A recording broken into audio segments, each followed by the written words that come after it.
The Cursed Queen. The great hall of Zithar was silent. Hundreds of nobles, warriors, and advisors stood in rows, their eyes fixed on the mighty King Vorik. The air was thick with tension. The king's golden armor gleamed under the bright lights of the palace, his piercing eyes cold as he gazed down at his queen.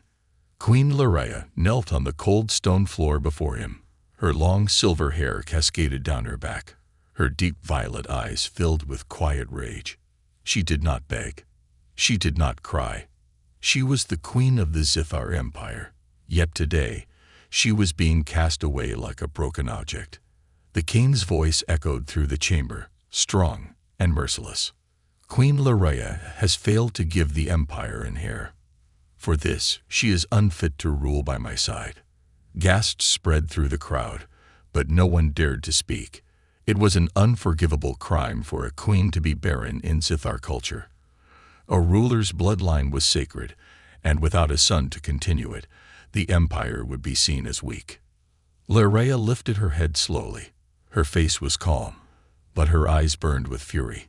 "You cast me away so easily, Vorik," she said, her voice steady. "Did I ever mean anything to you?" King Vorik's expression did not change. He was a warrior first, a husband second. He had to protect the empire's future, and a barren queen was a curse upon the throne. "Your place was to bear my hair. You failed. You are no longer my queen."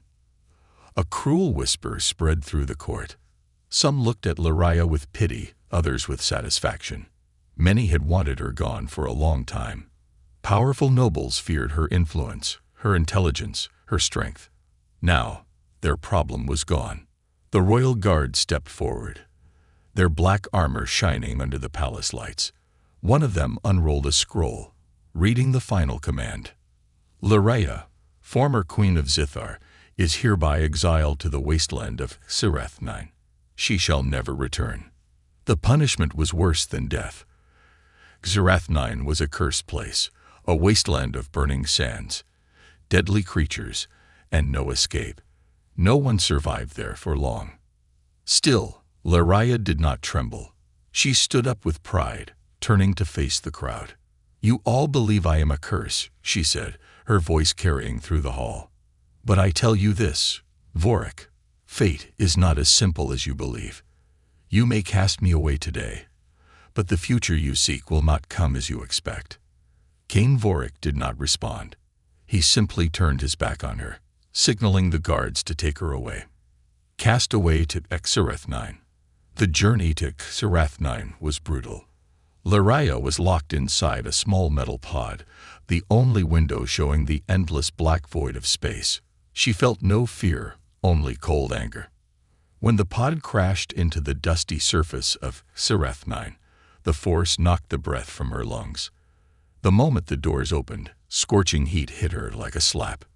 She stepped outside, her boots sinking into the red sand. The sky was a dark orange, the air filled with a constant, eerie wind. In the distance, sharp black mountains cut the horizon like the teeth of a beast. Lyraya lifted her chin, refusing to show weakness. If the king thought she would die here, he was wrong. She took her first step into the wasteland, her mind racing. "I will survive. I will not let them win." A mysterious savior. Hours passed. The heat was unbearable. There was no water, no shelter, no sign of life. Lyraya's body screamed for rest, but she kept moving. Suddenly, a massive sandstorm erupted from the horizon. The wind howled like a demon, and the sky turned black with swirling dust. Lyraya shielded her face, trying to move forward, but the storm was too strong. The sand cut against her skin, her breath choking in the thick air. She fell to her knees, her strength failing. Just as the darkness was about to swallow her, a hand grabbed her wrist. She barely saw the figure through the storm, a tall man, wearing strange, armored clothing. His grip was strong as he pulled her to her feet. "Come with me if you want to live." Lyraya had no time to argue. The stranger dragged her forward, leading her through the storm with unshaken confidence. Minutes later, they reached a hidden cave between the jagged rocks. The moment they stepped inside, silence fell. The wind roared outside, but inside, it was cool and safe. Lyrea collapsed against the wall, her breath ragged. The man crouched beside her, offering a small metal flask. "Drink," he said. She hesitated, but thirst won. The liquid inside was bitter but refreshing. Finally, she looked up, studying the man before her. He was not Zithar. His skin was lighter, his eyes a piercing blue. His features were unfamiliar, but there was no doubt. He was human. Her heart pounded. What was a human doing on Xerath 9? The man gave her a small smirk. "You must be the queen they threw away." Lyrea's eyes narrowed. "And who are you?" she demanded. The man leaned back, his expression unreadable. "Ethan Carter," he said simply, "and I think your people made a very big mistake." Lyrea frowned. There was something strange about him. His presence here, his confidence, his knowledge of Zithar politics. None of it made sense. But one thing was clear. Her exile was just the beginning. The human with a secret. The silence inside the cave was thick, broken only by the distant howling of the sandstorm outside. Queen Lyrea sat against the cold stone wall, her body aching from exhaustion, but her mind was sharp. Across from her, the human, Ethan Carter, watched her with keen blue eyes. He sat comfortably, as if the wasteland was his home. His clothing was strange. Dark, flexible armor, scratched and worn but still intact. A long knife rested on his hip, and a strange metal device blinked on his wrist. Lyrea's throat burned, but she refused to show weakness. She pushed the flask back toward him. "I don't need your pity," she said, her voice steady. Ethan raised an eyebrow. "Pity?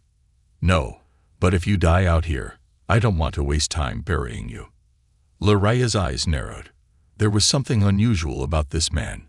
He was not just a survivor. He had a confidence that most exiled beings did not have. "You should not be here," she said finally. "Humans do not survive on Zithar-controlled worlds." Ethan leaned forward slightly. "Neither do exiled queens. And yet here we are." Lyrea held his gaze. She had spent years in the Zithar royal court, reading people, learning how to see through lies. Ethan was hiding something. "How long have you been here?" she asked. Ethan exhaled, running a hand through his dusty brown hair. "A few months." Lyrea frowned. That was impossible. No one survived months on Xerath 9. The planet was a death sentence, scorching heat by day, freezing cold by night, and monstrous creatures lurking in the sands. And yet, this human looked well-fed, strong, and well-equipped. "You're lying," she said. Ethan smirked. "Not exactly. I have my ways." He tapped the device on his wrist, and for a brief moment, the air around him flickered like a holographic shimmer. Lyrea froze. That technology, it was not human-made. Zithar military scientists had once spoken of such devices, advanced cloaking and survival tech, reserved only for high-ranking officials. How did a human exile get his hands on something like that? "Who are you, really?" she asked. Ethan studied her for a moment, then shrugged. "Let's just say, I used to be someone important. Until your people decided I wasn't." Lyrea's mind raced. The Zithar Empire saw humans as primitive, useful for trade, sometimes slaves, but never equals. If Ethan had once been someone important, that meant one of two things. He had worked with the Empire before they threw him away. He had stolen something valuable from them. Either way, he was dangerous, surviving the wasteland. The sandstorm raged outside for hours. Inside the cave, Lyrea sat in silence, watching Ethan as he moved around the small space.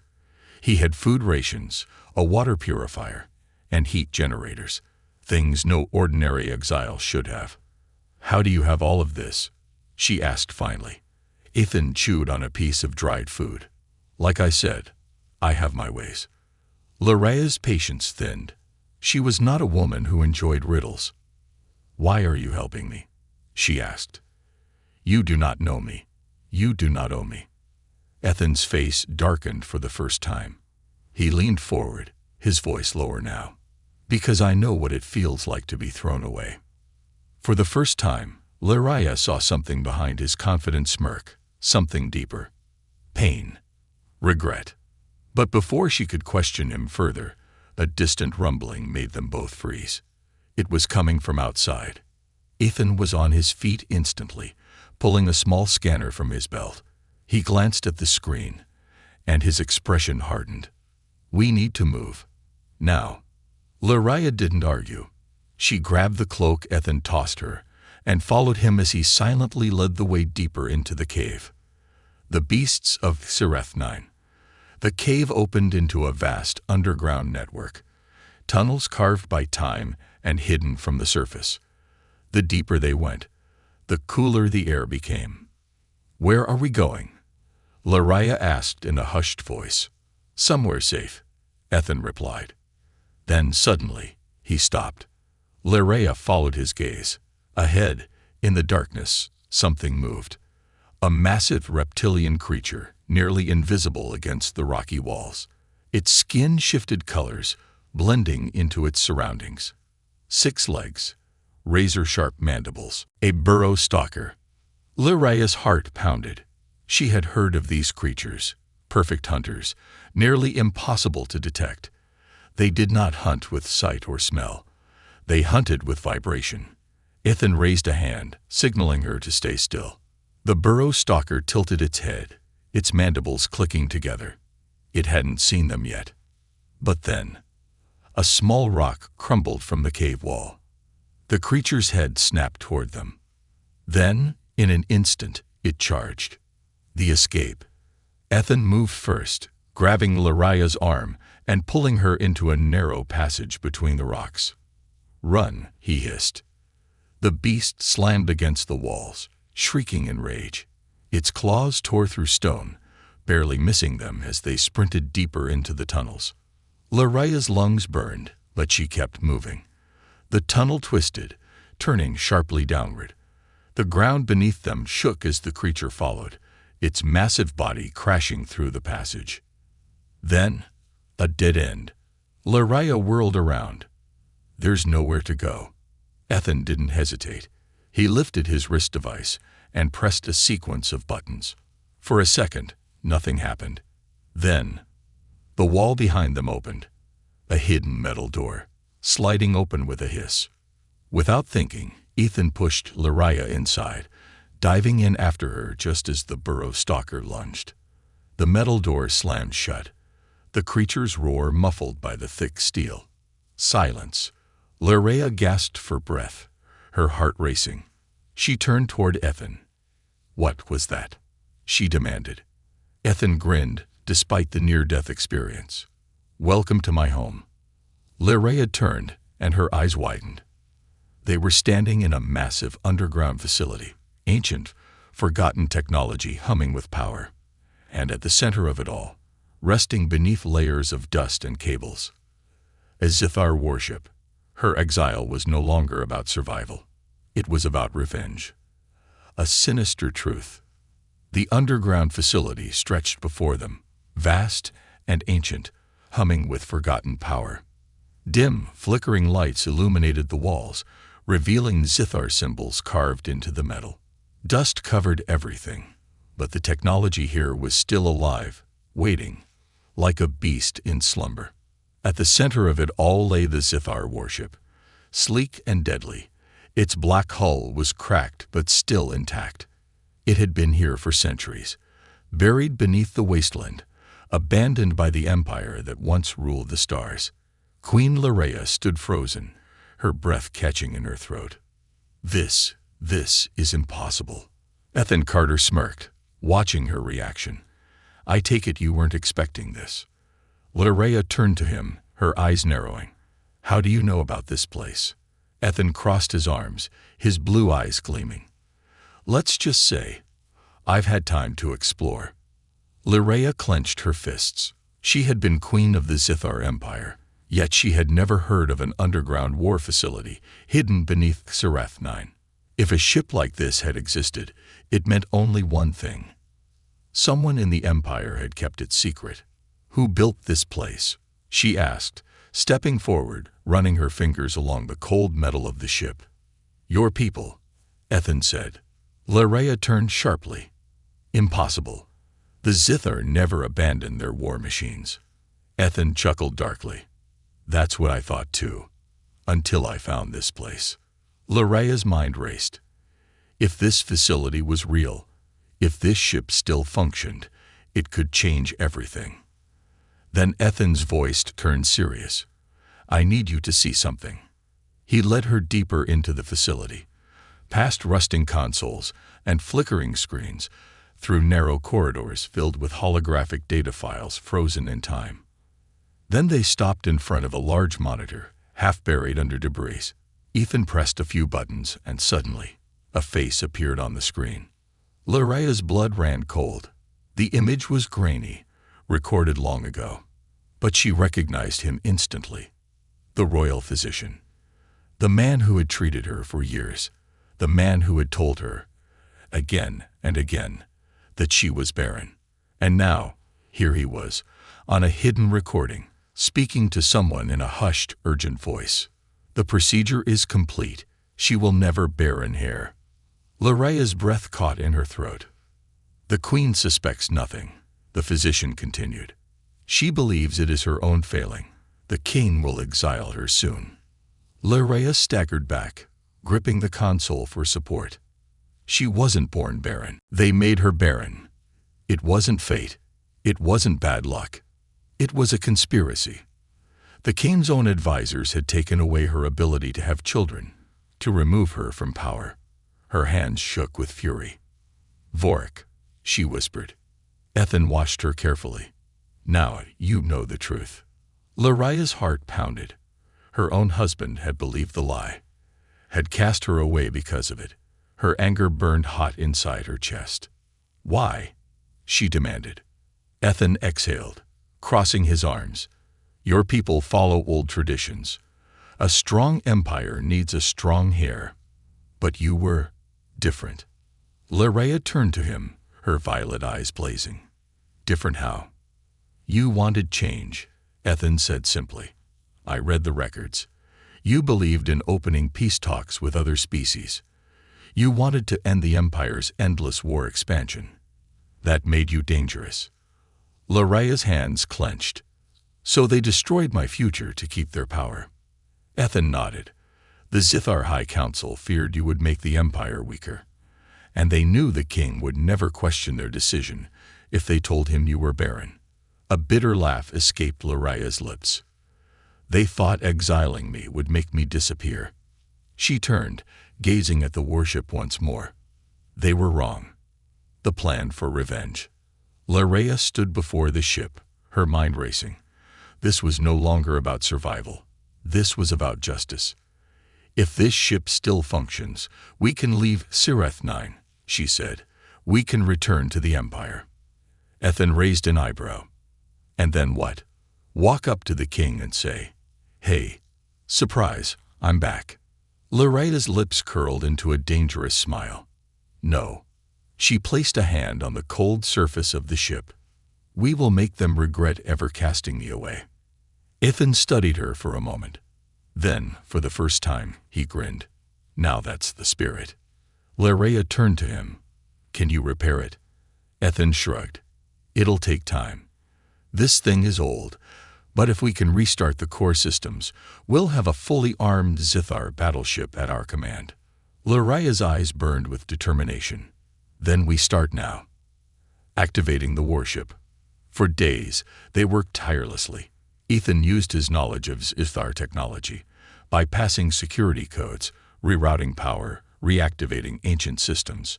Lareya studied every weapon system, every navigation control, every battle strategy the ship once held. Bit by bit, the ship came back to life. The engines rumbled, ancient circuits flickered on, and the long-dead war machine awoke once more. Then, a deep warning tone echoed through the facility. Lareya and Ethan exchanged glances. What was that? She asked. Ethan's expression darkened. We just sent a signal, and someone just picked it up. Laraya's heart pounded. The Zithar Empire knew they were here. They were coming. And this time, Laraya would be ready. The war machine awakens. The underground warship hummed with life, its ancient circuits flickering back into existence after centuries of silence. Dust lifted from the metal floor as power surged through the core, and the once-dead engines rumbled like a beast waking from deep slumber. Laraya stood on the ship's bridge, her fingers gripping the edge of the command console. Her heart pounded. This was real. The ship, the very thing the Empire had buried and forgotten, was hers now. Ethan Carter worked swiftly beside her, his hands moving across the control panels. Lines of Zithar text scrolled across the screens, their meaning clear. Systems en line. Power at 64%. Armaments inactive. Damage report loading. It's waking up, Ethan murmured, a flicker of excitement in his eyes.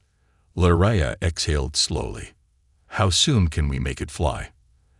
Ethan glanced at her, then back at the screen. Depends. Do you want to fly it, or do you want to win a war? Laraya's jaw tightened. Both. A warning from the Empire. Before Ethan could respond, an alarm blared through the ship. Laraya's head snapped toward the flashing console. A signal was incoming. A transmission. Ethan frowned. That's not good. The main screen flickered, and suddenly, a face appeared. It was General Orvis, one of King Vorik's highest-ranking military commanders. His reptilian eyes were narrowed, his expression unreadable. He wore the black armor of the Zithar Imperial fleet, and behind him, massive warships loomed. Laraya's breath caught. They found us. General Orvis leaned forward, his voice calm but cold. Queen Laraya. She didn't respond. Or should I say, exile Laraya? He smirked, tilting his head. You should be dead. Laraya straightened, her gaze unshaken. And yet, here I stand. Orvis chuckled, but there was no humor in it. You activated an Imperial battleship. You must know what that means. Ethan muttered under his breath. Yeah, it means they're going to try and kill us. Orvis continued, ignoring Ethan. King Vorik has issued a command. Surrender the ship immediately, and we will grant you a swift execution. Resist, and we will burn Xerath-9 to the ground. Laraya's hands clenched. You exiled me to die. Her voice was low but deadly.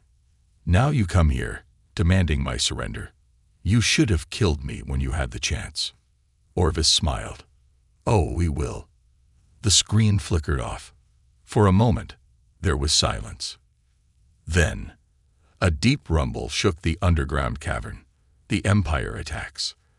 Laraya and Ethan barely had time to react before explosions rocked the facility. Shockwaves echoed through the tunnels, causing the ground to tremble. Ethan cursed. They're firing on the cave. They're trying to bury us. Laraya's mind raced. If they didn't take off now, they would be trapped forever. Get the ship in the air, she commanded. Ethan hesitated. It's not fully operational. I don't care. Laraya snapped. We either fly or we die. Ethan gritted his teeth. Fine. Hold on.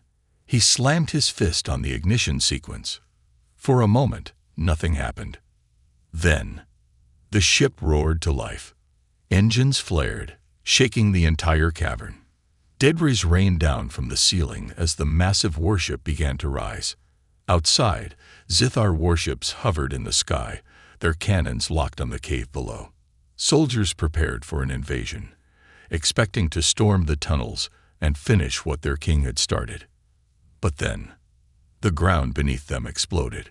With a thunderous roar, the forgotten warship of Xerath-9 broke through the surface, rising into the sky like a phoenix from the ashes. Battle in the skies. The Zithar fleet immediately opened fire. Energy blasts streaked through the sky, targeting the rising warship. Laraya's hands flew across the controls, dodging the worst of the attacks. Ethan was beside her, frantically activating shields and weapon systems. "We don't have full firepower yet," he shouted. Laraya's gaze locked onto the enemy fleet. She didn't care. "Then we'll fight with what we have." She grabbed the control stick, maneuvering the ship through the storm of enemy fire. Blasts struck the hull, shaking the ship violently, but it kept flying. Ethan let out a curse. "I can't believe this thing is still holding together." Laraya smirked. "It was built for war. It remembers its purpose." Ethan quickly rerouted power, and for the first time, the ship's primary weapons came online. Laraya's fingers hovered over the controls. Her heart pounded. This was her first real decision as a leader, not a queen in a palace, but a commander in war. Fire. A second later, energy cannons erupted, tearing through the sky. A direct hit, one of the Zithar warships exploded in flames, spiraling toward the desert below. The remaining ships hesitated for a brief moment. "They weren't expecting us to fight back," Ethan murmured. Laraya's eyes burned with determination. "Then they are fools." But even as they fought, the Zithar fleet adjusted their formation, preparing for a second wave of attacks. Ethan's expression darkened. "They still have more firepower. If we don't get out of here, they'll tear us apart." Laraya took a deep breath. "Then let's stop fighting their war." She slammed the engines to full power. Instead of continuing the fight, the warship twisted sharply and shot toward deep space, leaving the Zithar fleet behind. Ethan's eyes widened. "You're running." Laraya smirked. "I am choosing the battlefield." The ship disappeared into the void, leaving behind a stunned Zithar fleet, a furious King Vorik, and a new legend that had just begun. The King's Fear. The Zithar Imperial Palace stood tall in the heart of Vorik's domain, a fortress of obsidian and steel. It had never been breached, never shaken, and never once had its ruler known fear. Until now. King Vorik sat on his throne, his sharp claws gripping the armrests so tightly that the metal groaned under the pressure. His golden eyes were fixed on the holographic display before him, where his fleet stood in chaos. Reports flooded in, frantic voices of commanders speaking over one another. "She escaped. The warship is operational. We were not prepared." Slam. Vorik's fist crashed against the control panel, shattering it. The room fell into dead silence, the advisors and officers too afraid to speak. His queen, the woman he had cast away, had not died in exile. She had risen. And worse, she had taken one of the most powerful lost warships of the Empire with her. "How?" Vorik growled, his voice dangerously low. "How did she find it? How did she escape? Who helped her?" The screen flickered again, revealing General Orvis. His face bruised, his pride shattered. "My king." Orvis hesitated before speaking. "The ship is not just operational. It is in her control. She led the battle herself." A deep silence filled the chamber. One of the king's advisors, a tall and thin noble, finally found the courage to speak. "She is a queen by blood. It is in her nature to lead." Vorik's teeth clenched, his rage barely restrained. "No," he said, his voice a whisper of pure hatred. He stood slowly, his powerful form casting a long shadow across the room. "She is no queen," he hissed. "She is a traitor." His claws flexed, the light from the palace torches gleaming off his black armor. "And traitors must burn." Laraya's next move. Far from the Empire's reach, the warship drifted in the vastness of space, its engines humming softly. Inside, Laraya stood before a table covered in holographic star maps, her sharp violet eyes scanning the data. Ethan Carter leaned against the wall beside her, arms crossed. "So, what's the plan, Your Majesty?" Laraya ignored the sarcasm in his tone. "We cannot face the Empire head-on," she said. "Not yet, but we can make them suffer." Ethan raised an eyebrow. "And how do you propose we do that?" Laraya tapped the map, highlighting several key trade routes controlled by the Zithar. We cut off their strength, she said. Their supply chains, their weapons, their reinforcements. We strike where they least expect it. We will not fight like rulers. We will fight like rebels. Ethan's grin widened. Now that I can get behind. Larea turned to him. We need allies. Ethan's grin faded. You want to recruit. The Empire has countless enemies, Larea said. Other species they have enslaved. Humans, exiles, smugglers. If we give them a reason to fight, we won't be alone. Ethan hesitated for a moment, then nodded. All right, but if we're going to do this, we need to find the right people. Larea's gaze hardened. Then let's begin. The King's Trap. Back in the Zithar capital, King Vorik stood in the war chamber, staring at the massive fleet assembled before him. Thousands of warships, some of the most powerful in the galaxy, were now at his command. The Empire had been undefeated for centuries. No one had dared challenge his rule. Until now. Find her, he ordered. And when you do, destroy her. But even as he spoke, a small seed of doubt formed in the back of his mind. This wasn't just about crushing an enemy. This was personal. Larea had been his wife. The woman he had once shared a throne with, now turned into his greatest threat. And for the first time in his reign, he feared her. The first strike. Days later, at the edge of a Zithar-controlled sector, a convoy of Empire warships moved through space. These ships carried vital supplies, weapons, food, and fuel, needed to sustain the Empire's military forces. The ships moved in tight formation, protected by escort fighters. No one had ever dared to attack them before. Until today. Without warning, the warship piloted by Larea and Ethan decloaked from hyperspace, appearing directly in the path of the convoy. Open fire, Larea commanded. Explosions ripped through the Zithar fleet. The enemy ships scrambled to return fire, but it was too late. Larea's war machine moved too fast, tearing through them with surgical precision. One by one, the Empire's supply ships burned, their debris scattered across the void. Within minutes, the battle was over. Larea's ship hovered above the wreckage, victorious. Ethan turned to her, impressed. Well, that was fun. Larea's expression remained unreadable. This is just the beginning. She activated the ship's comm system, broadcasting a message across the entire sector. To all those who suffer under the rule of the Zithar Empire, know this: the king is not invincible. The Empire is not unbreakable. I was cast away, but I have returned. And together, we will burn the Empire to the ground.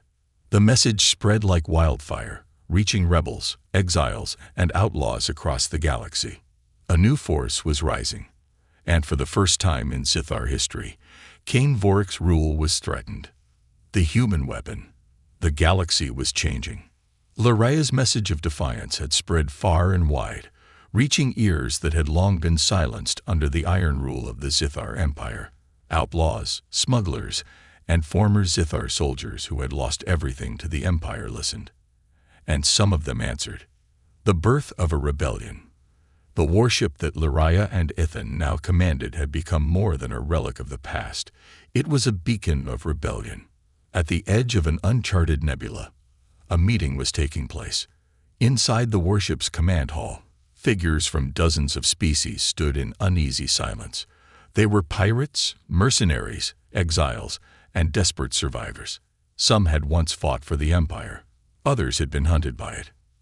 Now, they had all come for the same reason. Larea stood at the front, commanding their attention without a single word. She was no longer a queen of a dying throne. She was the leader of something far more dangerous. You all know why you're here, she said, her voice calm but sharp. The Zithar Empire rules through fear. They take. They destroy. They believe no one can stand against them. She took a step forward, meeting their suspicious and cautious gazes. They were wrong. The room fell silent. Larea turned to the holomap behind her, showing the Empire's vast trade routes and military installations. We will not win this war through brute force. We will fight in the shadows. We will strike where they least expect. We will make them weak before we burn them to the ground. A gruff voice spoke up from the back. A massive reptilian warrior stepped forward, his scales scarred from past battles. You speak of war. But what makes you different? We have all fought the Empire before, and we have all lost. Lyraya lifted her chin. Because this time, we have something they fear. She gestured to the side. Ethan Carter stepped forward. The warriors in the room turned, confused at first. But as Ethan activated the holo display, showing detailed schematics of Zithar war technology, the doubt in their eyes shifted to interest. I was once a prisoner of the Empire, Ethan said. They saw humans as nothing more than weak, unworthy creatures. But they underestimated me. The holo display shifted, revealing a detailed weakness in the Zithar fleet formations, a flaw in their energy core stabilizers, something only an outsider would have noticed. Humans think differently, Ethan continued. The Empire built their fleets to be unstoppable in direct combat. But what happens if we don't fight them directly? Lyraya smiled faintly. We fight like humans. A murmur spread through the room. The Zithar Empire had never lost a war because they had never faced a true human strategist. The reptilian warrior narrowed his eyes. You have a plan. Ethan grinned. I have a dozen. Lyraya turned back to the crowd. Join us, and you will have vengeance. Stay behind, and you will be forgotten. A long silence followed. Then, one by one, warriors stepped forward. A rebellion had begun. The first strike, Zithar shipyards. 2 weeks later, the first true attack against the Empire was launched. The Zithar prime shipyards were the Empire's greatest asset, a massive orbital station where their deadliest warships were built and repaired. It was considered impenetrable. Until now. From the darkness of space, Lyraya's warship and her new fleet emerged. Small attack ships, fast and precise, weave between the defensive turrets. Ethan had designed the plan with surgical precision, hitting the shipyard's weakest points first. Explosions ripped through the station as critical fuel reserves were ignited. Zithar warships scrambled to respond, but their own systems were turning against them. Ethan had already hacked into their targeting networks. You Zithar never considered that a human might get inside your systems, he muttered, his fingers dancing across the console. One by one, the Zithar warships lost control, their shields failing, their engines stalling. Lyraya stood at the helm, watching as the once mighty shipyard burned. It was the first time in history that a Zithar military stronghold had fallen. And it would not be the last. The Empire's response. News of the shipyard's destruction spread across the Empire like wildfire. In the royal palace, King Vorik stood before a room full of his highest-ranking commanders. We underestimated her, General Orvis admitted, his face grim. Vorik's jaw tightened. No, his voice was dangerously low. You underestimated her. I exiled a woman. And now she has returned to something far worse. His golden eyes burned with rage. She is no longer my queen. She is no longer even Zithar. He stepped forward, his presence casting a shadow over the war table. She is an infection, a disease that must be burned from this galaxy. Orvis hesitated. What do you propose, my king? Vorik's claws tapped against the table as he spoke his next words with pure, ruthless conviction. We end this before it grows. His gaze swept over his generals. Bring me the human. Silence filled the room. One of the advisors shifted nervously. Which human? Vorik's teeth bared in a snarl. The one who fights at her side. The one who defies us. His voice dropped to a low, dangerous growl. Find Ethan Carter, and bring me his head. The rise of the true queen. The stars burned brightly as warships clashed in the cold void of space. The rebellion had begun. For weeks, Lyraya and Ethan's forces had struck at the Empire's supply lines, shipyards and strongholds, forcing the mighty Zithar war machine onto the defensive for the first time in its history. But now, the Empire had set a trap, and it was closing fast. The betrayal at Dethra 5. Lyraea stood on the warship's bridge, staring at the incoming fleet on the holo display. They had come to Dethra 5, believing it to be a hidden Zithar weapons storage facility. Intelligence had suggested that it was lightly defended, an easy target. But when they arrived, they found something else entirely. A Zithar armada, hidden behind a planet's atmosphere, waiting for them. "It's a trap," Ethan shouted, his hands flying across the controls. "They let us think we had the advantage." The first wave of enemy fire slammed into the rebel fleet. Lyraea grabbed the console to steady herself as the ship shook violently. The Zithar warships were not just attacking with their usual strength. They were targeting Ethan's ship specifically. "They're after you," Lyraea said, turning to him. Ethan's jaw clenched. "Yeah, I noticed." Lyraea's mind raced. Vorik was no fool. He had always been a calculating ruler. He had not just prepared to crush her rebellion. He had studied them. "This isn't just about stopping us," she murmured. Ethan nodded grimly. "They're here to kill me." The capture of Ethan Carter. The battle rage. The rebel fleet fought fiercely, but the Empire's ambush was merciless. Lyraea and Ethan's warship twisted through space, dodging relentless enemy fire. But it was clear they were outnumbered and outgunned. Then, in an instant, a blast struck the engine core. The ship lurched violently, alarms screaming across the bridge. Lyraea stumbled, catching herself against the command console. Ethan's hands flew over the controls, but the ship's systems were failing fast. "We're not going to make it out of here," he muttered. Lyraea's eyes narrowed. She refused to accept defeat. "We have to fight." "No." Ethan turned to her, his blue eyes calm but firm. "You have to fight. I have to buy you time." Before she could react, he slammed a sequence into the console, and suddenly, a force field sealed around her. Lyraea's eyes widened in shock as the ship's emergency escape pod activated. "Ethan, no," she shouted, slamming her fists against the barrier. But he just smirked. "The Empire wants me, right? Let's give them what they came for." And with that, the pod ejected, launching Lyraea away from the battlefield. She watched in horror as the Zithar fleet surrounded Ethan's damaged ship. Then, everything went dark. The king and the human. When Ethan opened his eyes, he was no longer in space. Cold metal pressed against his back. His wrists were bound. The air smelled of smoke and steel. He was in the Zithar Imperial Palace. Before him, standing tall and radiating fury, was King Vorik.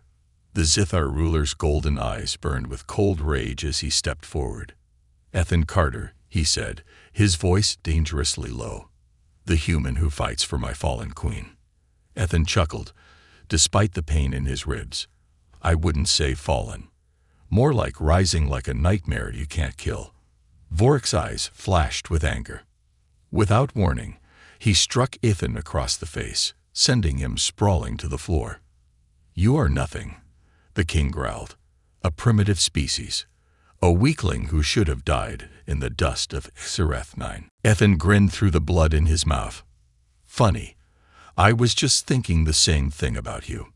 Vorik's claws tightened into fists, but he did not strike again. Instead, he turned toward his advisors. "We will make an example of him." He lifted his hand, and the guards dragged Ethan away. "Prepare the execution. Lyraea's revenge."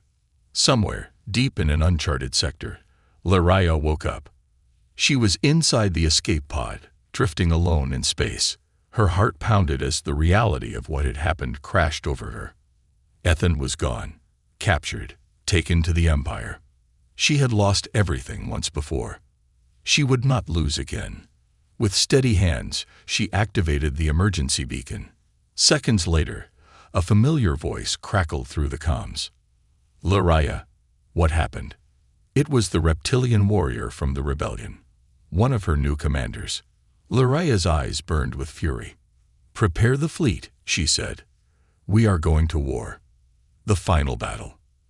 At the heart of the Zithar Empire, Cain Vorik stood before thousands of spectators in the grand execution arena. Ethan Carter was on his knees, bound and bloodied, forced to kneel before the throne. The king raised a blade, his voice echoing through the chamber. "Let this be a warning to all who defy the Empire." Boom! The palace shook violently. Vorik froze, his eyes snapping toward the sky as the alarm sirens blared. Then, a voice echoed through the comms, broadcasted across the Empire. "Did you miss me, Vorik?" The Zithar warships above the capital city erupted in flames as a massive fleet emerged from hyperspace. Leraya had arrived, and she had brought an army. The Empire had exiled her. They had tried to erase her, but now she had returned as their reckoning. This was no longer about survival. This was the rise of the true queen.